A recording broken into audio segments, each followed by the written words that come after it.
सीख बुझे गुरुदेव को, मोको कहो समझाय। जीव ब्रह्म सुविछड़्यो,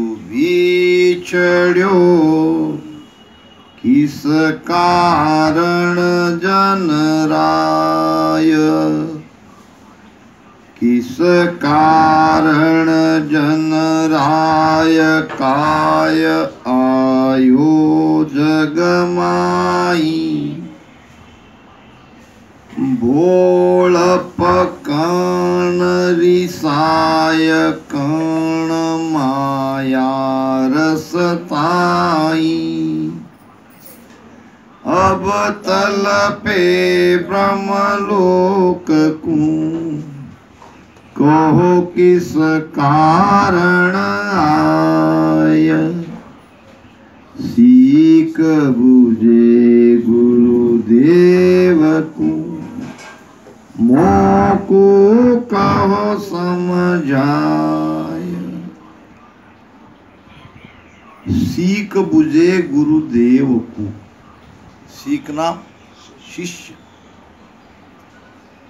शिष्य गुरुदेव को पूछ रहे हैं, मोकू कहो समझाए। हे गुरुदेव, आप मुझे समझा कर कहो। क्या पूछ रहे हैं? जीव ब्रह्म से बिछड़ियो। हम सब कौन है? जीव है, जीव है। और हम कहाँ से बिछड़े? ब्रह्म से। ब्रह्म क्या? परमात्मा राम जी। हम सभी जब जीव नहीं बने थे, जब शरीर धारण नहीं किया था, तब हम परमात्मा के भीतर में थे, परमात्मा के अंदर थे। फिर वहां से क्यों आए? क्यों जीव बने? क्या कारण था कि हमने शरीर धारण किया? अब शरीर धारण करने के बाद सुख दुख तो लगा है। कोई सुख में है तो कोई दुख में है, कोई तन दुखी, कोई मन दुखी, कोई धन दुखी। तो ये दुख में हम क्यों पड़े? जीव ब्रह्म सु बिछड़िया, किस कारण जन राय। किस कारण जन राय काय आयो जगमाई। हम संसार में क्यों आए? हम जगत में क्यों आए? भोलपकन रिसाय, यानी सहज में भोलेपने में आए कि क्रोध से आए? क्या कारण था कि वहां से हम मृत्युलोक में आए? हमारे माता पिता द्वारा हमारा जन्म हुआ और हम अब संसार में हैं। अच्छा, आए तो आए, अब वापस परमात्मा में मिलना क्यों चाहते हैं? पहले बात तो ये बताओ कि हम क्यों आए? भोलेपन से आए ना? भोलेपन से आने बिना कुछ सोचे समझे यहाँ आ गए, या क्रोध से आए? हम क्रोध से घर छोड़ के चले जाते हैं ना, वैसा कुछ वहाँ हुआ क्या? या माया का सुख लेने के लिए आए? ये तीन प्रश्न यहाँ पूछ रहे महाराज कि बिना सोचे समझे आए, या क्रोध से आए, या माया का सुख लेने के लिए आए? जवाब आपको पता है। तो हम न भोलप में यानी बिना सोचे समझे ऐसे ही यहाँ आए, न वहाँ क्रोध करके किसी से झगड़ा करके यहाँ आए, हम सब आए हैं सुख के लिए। संसार परमात्मा ने क्यों बनाया? सुख के लिए। इसको अब व्यवहारिक तरह से समझो। हम सभी गृहस्थी है, सबका परिवार है, सबके बेटे बेटियां हैं और हम उनके माता पिता हैं।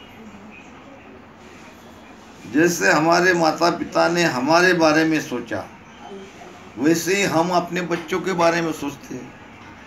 क्या सोचते हैं? कि हमारा बेटा पढ़े लिखे और जगत में नाम कमाए,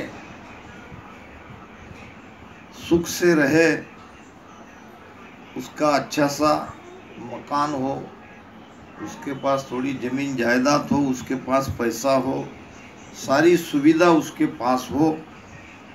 ऐसे सोचते हैं कि नहीं? सभी सोचते हैं और वो सब हम करते हैं और इसी में हमारी आयु बीत जाती है।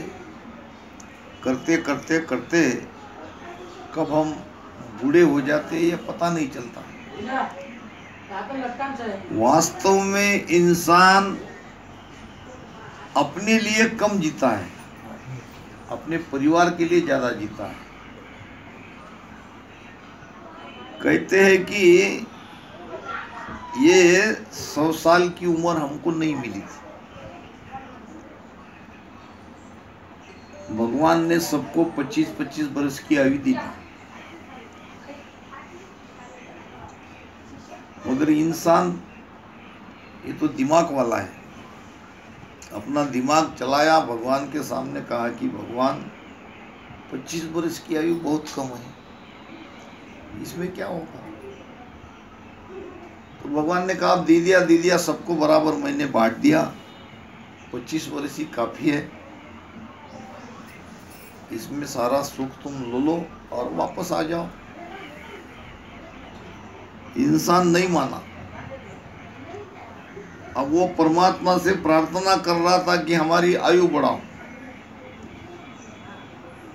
इतने में गधा आया भगवान के पास और गधा फरियाद करने लगा, भगवान हमको इतनी आयु नहीं चाहिए, हमारी थोड़ी आयु कम कर दो। तो भगवान ने कहा क्यों भाई, क्या तकलीफ है तुमको? तो ये बोझ ही ढोना है, तो बोझ ढोते ढोते हमारा हाल खराब हो जाएगा, तो हमारी थोड़ी आयु कम कर दो। तो भगवान ने मान लिया। फिर गधे की थोड़ी आयु हमको दे दी। फिर कुत्ता आया, कुत्ता भी कहने लगा कि हमारी आयु इतनी नहीं चाहिए, कुत्ते का जीवन तो जीवन ही है, लाठियाँ खानी पड़ती है, मार खाना पड़ता है, तो कुत्ते की भी कुछ आयु हमको मिल गई। और फिर बंदर आया, बंदर ने भी कहा कि भगवान हमको इतनी उम्र नहीं चाहिए। तो ऐसे बंदर, कुत्ता, गधा, तीनों की आयु और हमारी स्वयं की आयु मिलके हमको ये मनुष्य शरीर मिला है। मान के ऐसा चलते हैं, एक्चुअली ऐसा ही हुआ है, ये कहना नहीं है, तो समझाने का एक प्रयास है। विषय हमारा ये है कि हम हमारी आयु जीते कब है।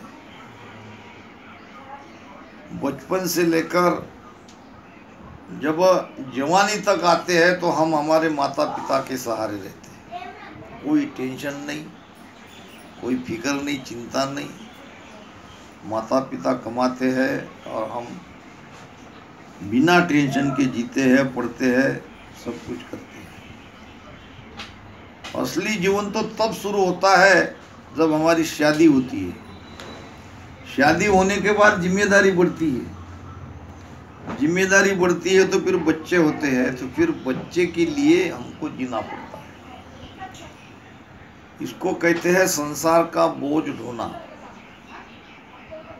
फिर जब तक हम माता पिता के अधीन रहते हैं तब तक हमारी आयु है, और फिर तो हम गधे का जीवन जीते हैं, संसार का बोझ ढोते हैं। गधे का जीवन यानी क्या?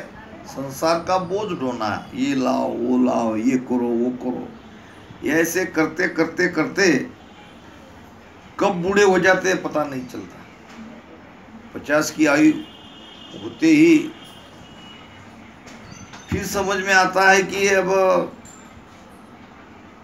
जिनके लिए हमने सब कुछ किया, अब धीरे धीरे बेटा बेटी हमसे अलग हो रहे। बेटी तो बेचारी चली जाती है, जहाँ हम उसको ब्याहते हैं वहाँ।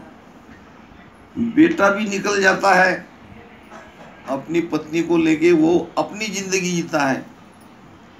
फिर हो जाते हैं हम खाली। अब खाली होने के बाद तब भगवान की भक्ति करते तो अच्छा रहता, मगर जिसकी आदत नहीं है वो उस समय कैसे कर सकते हैं? फिर हमारी आयु होती है कुत्ते की। कुत्ता क्या करता है?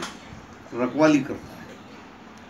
हम भी बाहर में खटिया डाल के बैठ जाते हैं लाठी लेके, और बिना पगार की चाकरी करते हैं हमारी घर की, यानी हमारे बच्चे के घर की। अब हमारा घर तो नहीं रहा, हो वास्तव में वो बच्चे का घर हो गया। ऐसे करते करते धीरे धीरे ये महसूस होता है कि हमने बहुत बड़ी गलती करी। हमने अपने बारे में सोचा नहीं, हमने परिवार के बारे में सोचा, बच्चों के बारे में सोचा, बेटी के बारे में सोचा, सबके बारे में सोचा, मगर अब हमारा क्या होगा? अब तो ये शरीर भी एक दिन साथ छोड़ने वाला है, मृत्यु तो निश्चित है। फिर क्या किया जाए? तो फिर होता नहीं। भजन भी करना चाहे तो भजन होता नहीं। इंद्रियां एक एक जवाब देती है, कान से सुनाई नहीं देता, आँख से दिखाई नहीं देता, शरीर झुक जाता है, बिना लाठी के सहारे चल नहीं सकते, शरीर में कोई ताकत नहीं रहती है। फिर कैसे होते हम असहाय, दूसरे की सहायता लेनी पड़ती है। इसलिए आज सोचो समझो जागो। संतों ने ये नहीं कहा है कि तुम कोई काम करो ही मत, सब कुछ करते हुए भी अपने लिए थोड़ा समय निकालो कि हम यहाँ क्यों आए हैं, वो उद्देश्य हमारा पूरा हुआ क्या? अपने आप को पूछो। आप पाओगे कि हमने कुछ नहीं किया, ये जिंदगी की भागा दौड़ में कुछ नहीं कर सके। इसीलिए सत्संग में आओ, सत्संग में आके सुनो कि हम आए थे यहाँ पे सुख के लिए। सुख मिला नहीं, दुखी दुख मिला, फिर भी हम जिए जा रहे हैं। सोच नहीं रहे कि सच्चा सुख कहाँ है। क्या यही सुख है सब? एक है मायानंद, एक है विषयानंद,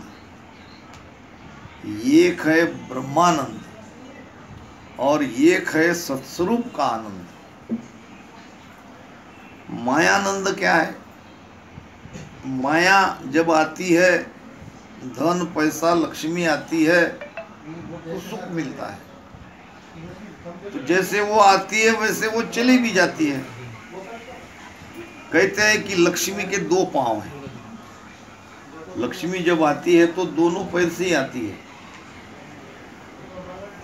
और पहली लात लक्ष्मी मारती है हमको पीठ पर, और दूसरी लात मारती है छाती पर। कैसे कि समझो एक कुम्हार था, रात में सोया और उसको स्वप्न आया। स्वप्न में माता लक्ष्मी ने उसको दर्शन दिया, कहा कि मैं तुम्हारे घर पे आ रही हूँ। अब उसने कहा लक्ष्मी तो सभी चाहते हैं, माता जी आप आओ, आपका तो स्वागत हम करते हैं। लक्ष्मी पुजारी के लिए सभी है। तो रात में उसने स्वप्न देखा। अब उसको क्या लगा कि सुबह उठती ये सारी बातें सत्य हो जाएगी। हुआ भी ऐसा, मिट्टी खोदने के लिए जंगल में गया तो उसको एक सोने का घड़ा मिला। अब एकाएक धन लाभ होने से उसको रात में जो सपने में लक्ष्मी की बात थी वो याद आई। लक्ष्मी आई तो उसका सारा जीवन बदल गया। यानी पहली लात लक्ष्मी ने मारी पीठ पे लात मारती क्या हो गए, ऐसा हो गया यानी छाती तान के रहने लगा कि मैं क्या आया, धन आती ही अहंकार। अब कोठी बना ली, दुकान खरीद लिया, बहुत बड़ा व्यापारी बन गया, बिजनेसमैन बन गया, सारी चीजें सब कुछ ठीक ठाक थी और वो बहुत बड़ा सेठ बन गया। अब अकड़ भी आ गई। पैसे वाला अगर ना समझ है तो उसके अंदर वो अहंकार आ ही जाता है। ऐसे कुछ साल बीतने के बाद एक दिन और उसको सपना आया और लक्ष्मी आई, कहने लगी कि अब मैं जा रही। सपने में उसने लक्ष्मी से झगड़ा किया, कैसे जाती हो तुम, मैं जाने दूंगा तभी ना। लक्ष्मी कहने लगी मुझे आज तक न कोई इंसान रोक सका, मैं मेरी मर्जी से आती हूँ, मेरी मर्जी से जाती हूँ। तुम्हारा कोई कर्म भाग्य अच्छा होगा, मैं आई, अब मुझे जाने का समय आ गया है, रोक सको तो रोक के बताओ। वो कहने लगी कैसे जाएगी, मैं जाने दूंगा तभी ना। तो कहते हैं कि दूसरे दिन निकलते ही नौकर आ गया, कहने लगा मालिक दुकान पूरी जल गई। दुकान जल गई, उसको तो अब बात लक्ष्मी ने जो कही थी वो तो सत्य प्रतीत होते दिखी। कोई बात नहीं, दुकान जल गई तो जल गई, और भी करोड़ों की प्रॉपर्टी है, बैंक बैलेंस है, बैंक में पैसे है। बैंक का मैनेजर भागते भागते आया, कहने लगा सेठ जी जिस बैंक में आपका रुपया था वो सारा डूब गया। चलो बैंक का रुपया डूबा, धंधा चौपट हो गया, कोठी हवेली तो है। अब धीरे धीरे कर्जा चढ़ गया, क्योंकि ऐशो आराम का जीवन जीने का वो आदी था। अब परिस्थिति थोड़ी बदल गई, मगर अपना ठाट बाट उसने जो की त्यों रखा। कुछ दिनों में कोठी भी उसकी चली गई। अब वो दूसरी लात लक्ष्मी की छाती पे पड़ी। छाती पे पड़ने के बाद वो झुक जाता है आदमी। जब सारा चला जाता है तो अपने आप नम्रता आ जाती है, झुक जाता है। कहने का मतलब लक्ष्मी के दो पैर है, एक पैर जब आती है तब पीठ पे पड़ता है, दूसरी जब जाती है तो छाती पे पड़ता है। इसलिए उसका भरोसा मत करो, वो आए ना आए। एक चीज ऐसी है जो आप भजन करते हो, ये आपके काम का है, ये कहीं आपको छोड़ के जाने वाला नहीं है। एक से एक बढ़िया 3 जन्म आपको मिलने वाले हैं। आत्म क्या महाराज ने कहा है, आत्म का गुरु श्रेष्ठ में ताके सन्मुख होय, ताके सिर नहीं खून रहे। ब्रह्म लग कहूँ तोय, ब्रह्म लग कहूँ तोय, जन्म ऊंचो घर पावे। बुद्ध प्रवीण धन पूर राव होए, जग में आवे। सुख राम कहे फिर दोय जन्म, सुख पावे कहूँ तोय। आत्म का गुरु श्रेष्ठ में ताके सन्मुख हो। आत्म का गुरु शिष्ट में, आत्म का गुरु यानी क्या, आत्मा को परमात्मा में मिलाने वाला जो ज्ञान है, जो भेद है, वो बताने वाले सदगुरु के सन्मुख अगर हम हो गए तो फिर सारी जिम्मेदारी सदगुरु पर आ जाती है, हमारे ऊपर कोई जिम्मेदारी नहीं है। हमने तो जैसा सत्संग में सुना, ज्ञान में सुना कि सदगुरु के शरण में जाना चाहिए, तो हम सदगुरु के शरण में चले गए, यानी उनकी आज्ञा में रहने लगे। तो फिर हमारे ऊपर कोई हमको दोष नहीं लगेगा अगर हमारे अंदर वो नाम नहीं जगता है।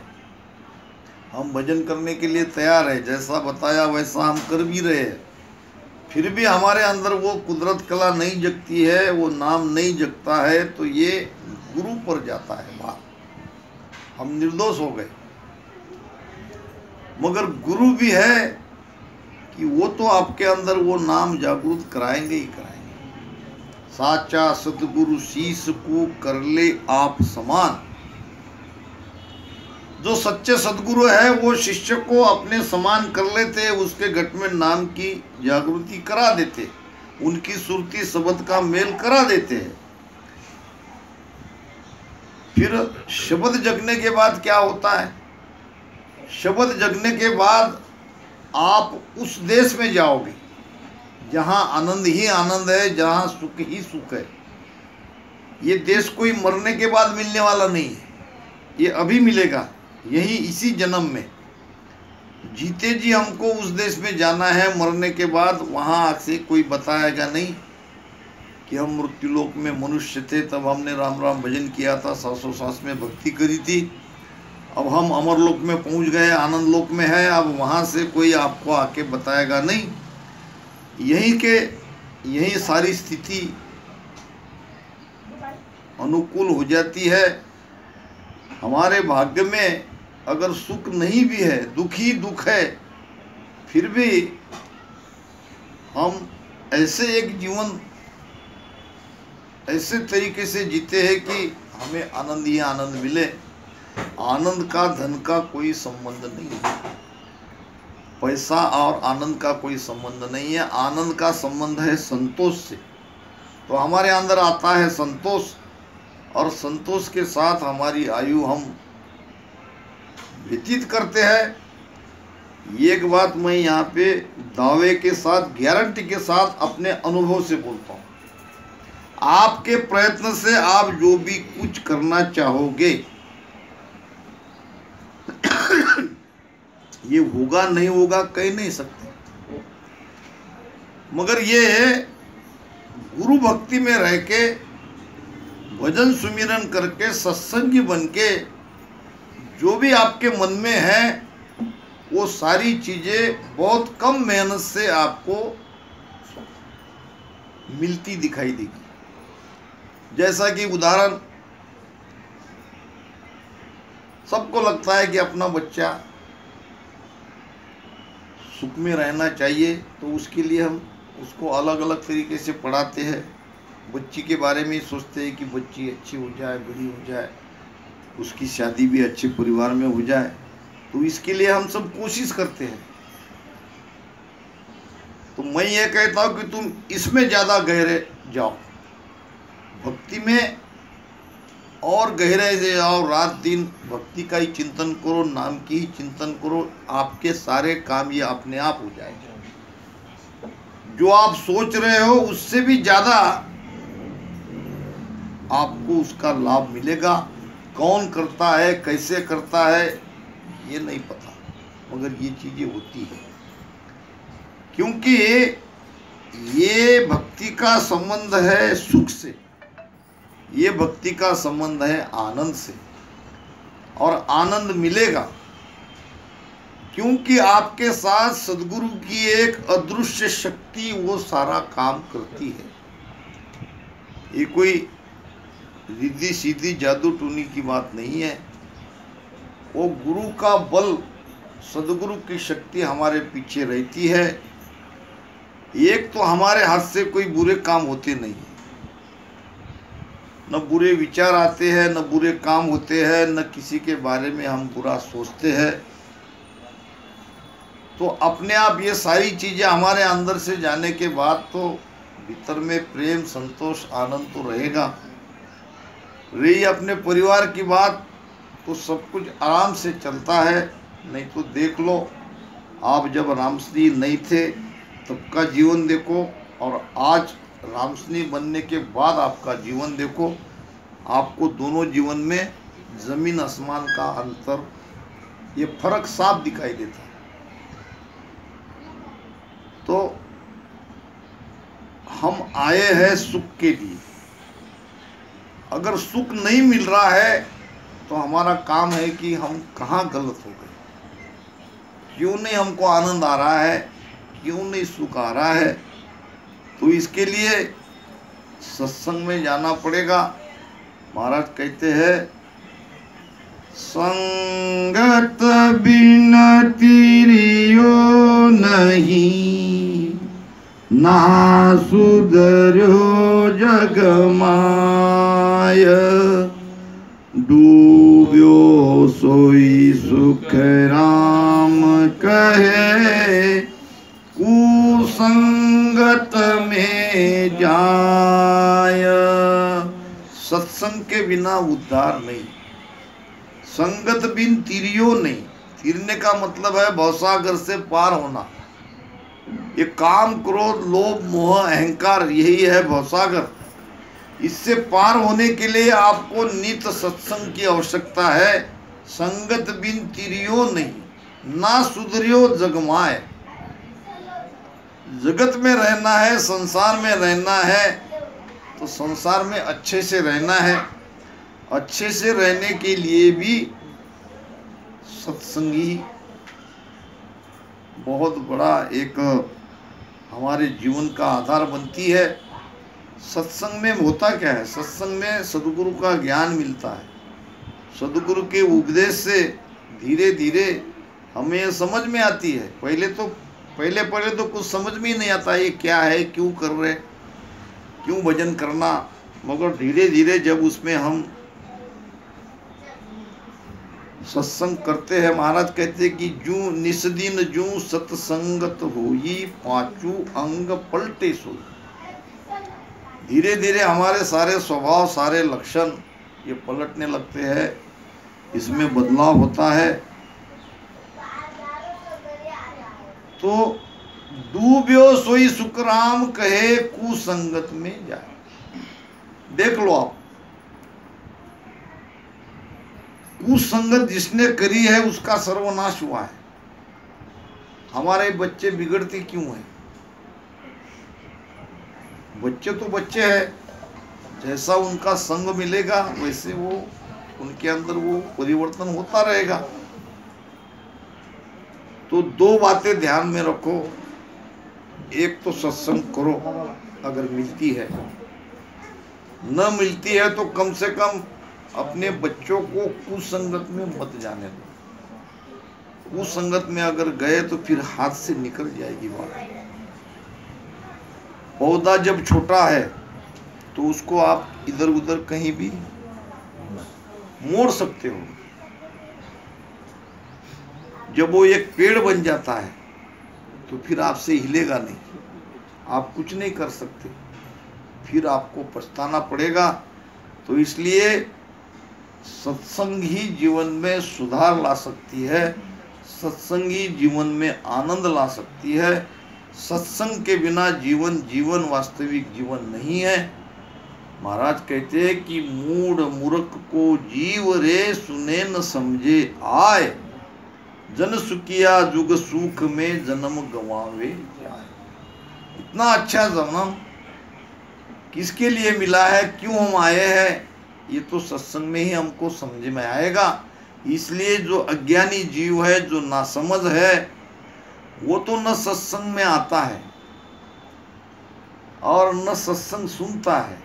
कभी कभार एकादा आ भी गया तो उसको समझ में नहीं आएगा। कहते हैं कि ये कोई सेठानी थी भक्ति करने वाली, मगर उसको लगता है कि सेठ जी तो रात दिन पैसे के पीछे लगे हैं, अब इनका उद्धार कैसे होगा।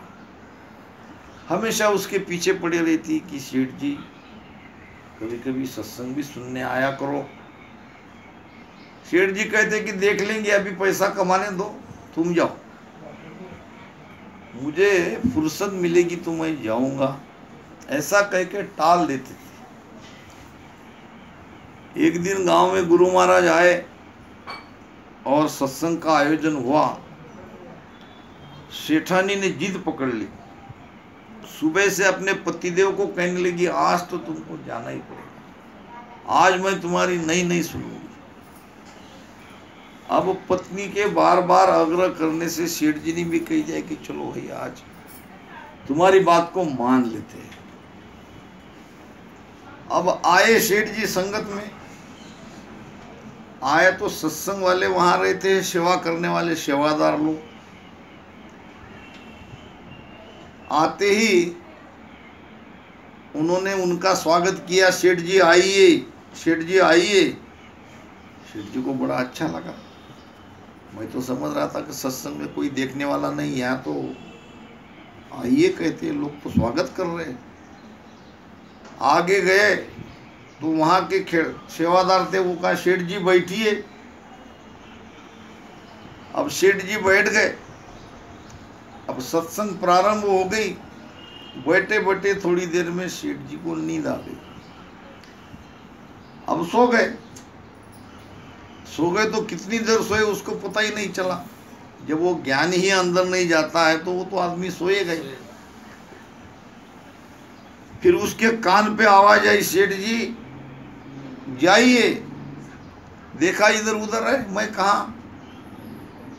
तो सेठ जी आप सत्संग में थे, बैठे और फिर आप सो गए, हमने आपको उठाया नहीं, आप सब चले गए, तो उठिए जाइए।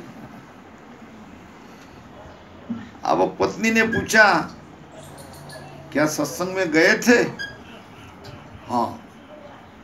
क्या क्या सुना? अब सुना तो कुछ नहीं, वही आइए बैठिए जाइए, ये 3 बातें तो सुनी। पत्नी को लगा कि चलो कुछ न कुछ तो सुन के आए। उसने कहा अभी इनको अच्छे से इसको समझ लो, इसको रटन करो, ये गुरु मंत्र है, ये आपके काम में आएगी।